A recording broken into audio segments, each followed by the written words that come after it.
Hello mga kalingap! Welcome back po sa aking YouTube channel. And for today's video guys, ay itatopic natin guys ang pinaka-latest na upload po, or yung part 3 po ng Tambalang Danjoy guys. Ayan po. At syempre, bago tayo magsimula ay syempre gusto ko po suportahan po natin ang ama po ng Kalingap, si Kuya Val Santos Matubang, si Ate Edna, and si Kalingap Rab. At syempre pati na rin po ang mga K-Boys, Kalingap Partners, and Kalingap Practors po. Ayan. So ayan guys, at bago po tayo magsimula, kung bago pa lang po kayo sa aking channel, ay pakisubscribe po ang aking channel and pa-click na rin po yung notification bell button para lagi kayong updated sa aking mga uploads. So ayan guys, at sobrang nakakakilig nga po itong nangyari sa part 3 po ng Danjoy guys, at ang dami pong pasabog. Grabe guys, part 3 pa lang po yan, pero ang dami na pong naganap. So wag na natin patagalin guys, at panoorin po natin ito. Kung ano yung gusto mo, yung gusto mo marating, nandito naman ako na handang suportahan ka. Magkano ba tuition mo? Magkano ang first sem mong tuition? Ano po, 17. 17? Kayang-kaya naman pala. Sige na, tuloy mo lang. Ako nang bahala. Huwag ka na mag-isip. Hindi, gusto ko lang din na ano ka, huwag kang mangamba. Dahil tuloy mo na, nandyan ka na eh. Diba, yan naman talaga yung gusto mo. Kaya, nandito naman din ang kami. Handang supportahan kayong lahat ng angels. Lalo ka na, nandito ako para sa'yo. Naniniwala ako na kayang-kaya mo. Matters mo. Thank you. Ako ang number 1 mong supporter. Ako mag-cheer sa'yo pag nagda-down ka, nahihirapan ka, nandito lang naman ako. Okay lang sa'yo? Okay lang. Thank you nga pala kasi yung willing kang maghatid pag kailangan ko. Hindi, sabi ko naman sa'yo, di ba, na naman, hindi naman nakakaabala pag ikaw yung pag ikaw yung kasama ko. And safe nga naman, feeling mo naman safe kapag kasama mo ako. Ha? Pakiramdam mo pag lumalabas tayo. Pangalawa na to, di ba? Kamusta yung first time? Masaya. Masaya? Masaya ka? So ngayon, kinakabahan ka ba? Konti na lang. Hindi nakatulad mo. Talagang kabado. Ako din konti na lang, medyo kumakalma na yung tibok ng puso ko. Ang galing mo sumayaw. Nakita mo? Sayo namin? Opo. Hindi nga. Sa dami namin doon, baka lang tinitignan mo. Ha? Ikaw alam mo pa, pinagmamasdan mo pala. Joy, nanonood ko sa mga ko, sa vlogs ko, sa channel ko. Oh. Ang dami ka naghahanap sa'yo pa nag-live ako. Hindi lang ako nagko-comment. Oo, nanonood ka? Oo. Hindi nga, nandun ka. Di ba, panood mo ako? Grabe, natuwa na. Parang kinilig ako. Silent viewer ka lang pala doon. Pwede ka nagko-comment. Marami nga nag-aantay sa'yo dun eh. Next time, Joy, pag nag-live ako, kung magko-comment ka, message mo ka. Para aware ako. Kasi baka mamaya, magbigla ka nag-comment dun, mabasa ko sa comment section. Makita nila kung paano ako kiligin dun. Inform mo ako. Para mapaghandaan ko kung magko-comment ka. Sige, next time. Sige, next live ka. Aantayin ka. Abangan kita. Pasok kayo, pasok. Ba? Ay, si Joy. Bless po. Bakit? Dahil mong handa. Kuya Brooks Para sa inyo yan. Pero tika lang. Bakit? Ito sabi ko. Di ba naman ako handa na nakaharap siya, di ba? Hindi, nung ribbon cutting napupunta dapat si Joy. Siya mas okay nga eh. Dahil hindi pumunta para sumama loob. Putaso kasi. Di ba, Joy? Pero dapat Dito ka. Natatakot na rin sa'yo. hindi ko dapat nakita ngayon eh. Bakit naman? Basta kasi target nga ako. Hindi ba ako Danjoy tayo sa totoo lang. Hindi ba alam mo naman yun? Tapos naman na yun. Nagpaalam naman ng maayos. Yan na yan. Pero dapat sa totoo lang nga Kalingap Dan. Talaga, ayoko mo sana sa makita ng araw na ito. Naghanda ka nga, Para sa iyo, mamalay ko makasama ito. Ang alam ko, kayo-kayo lang. Pero nagagalit ka kay Joy. Wala namang kasalanan si Joy sa Hindi naman. sa nangyari. Nagalit. Kasi dandig nga ako, di ba? Naintindihan ka naman yun na sinuportahan mo yung Dandy. Kaya, pasalamat din naman na, salamat din syempre kay Medi sa mga supporters niya. Pero naman, maayos naman na nagpaalam. Bigla siya dumating sa bahay. Siyempre, yun ang pinakaayaw ko, yung bigla na lang darating na walang permiso.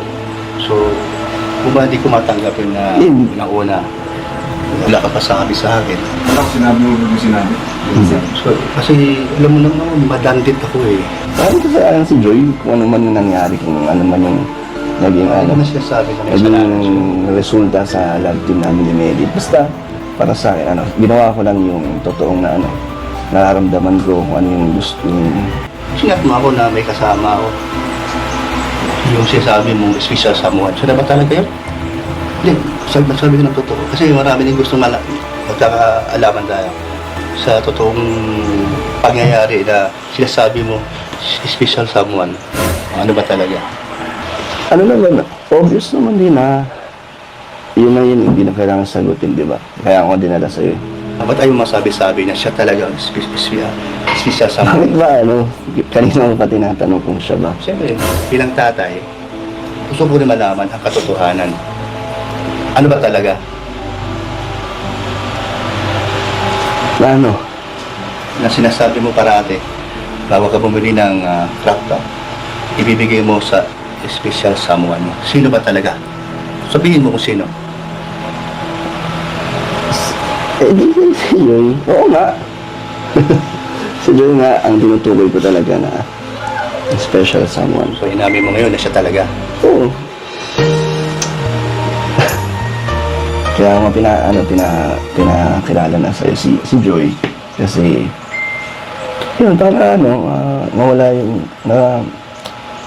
matanggap mo, di ba? Seryoso ako. Hindi ko po alam na hindi nagsabi si Kuya Dan. So paano yan? Pwede bang may sabihin ako sa'yo na kapag sumama sa lunch namin? Na ano? Huwag sumasabi. Sumama? So, labas mo na siya. Sabi ka naman, papalabasin mo si Joy. Nakakaya naman. Hindi sasama ka pa siya kung ayaw. Medyo alis na namin ni Joy. Umiyak si Joy! Need you more back to that need. Get about tomorrow. Yeah. Should I close my eyes and let At ayan mga kalingap, napanood po natin yung ilan sa mga highlights po ng part 3 ng Tambalang Danjoy.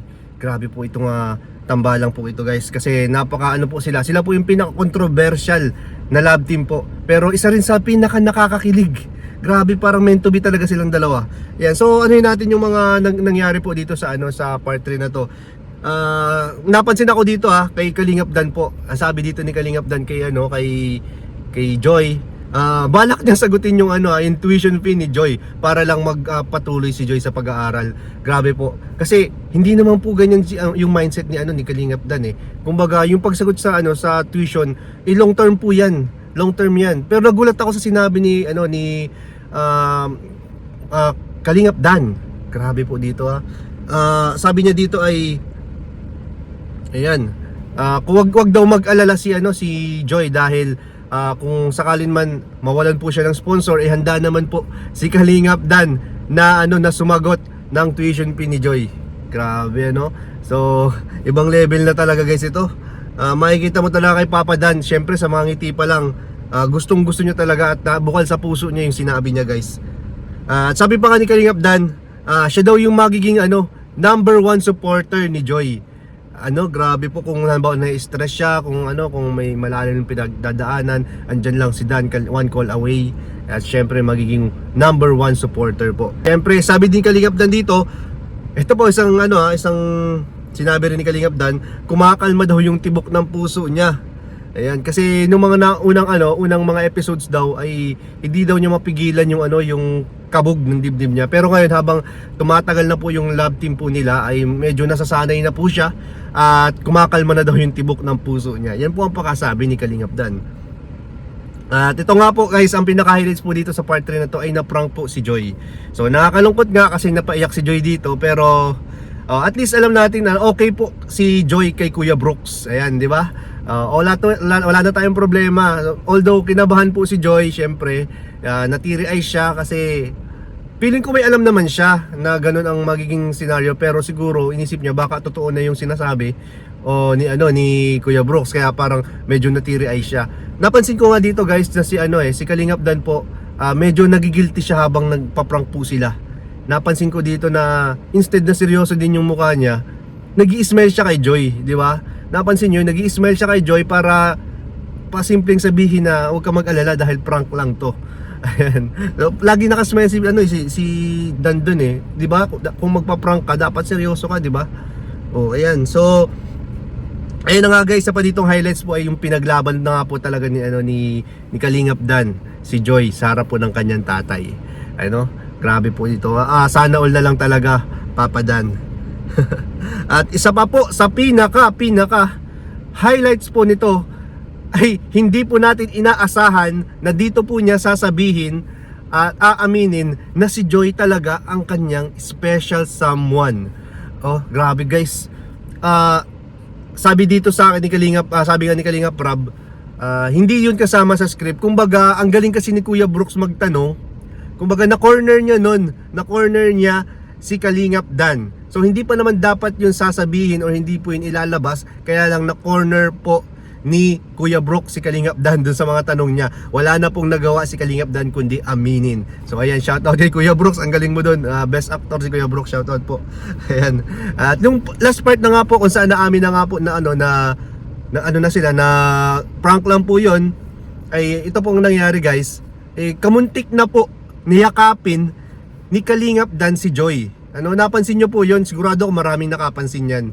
Yung hinawakan niya sa may ulo, kamuntik na niyang yakapin eh. Pero medyo nakapagpigil pa po si Dan, kasi kitang-kita mo talaga kay Dan yung concern po kay Joy. So parang nasasaktan siya pag nakikita niya si Joy na umiiyak.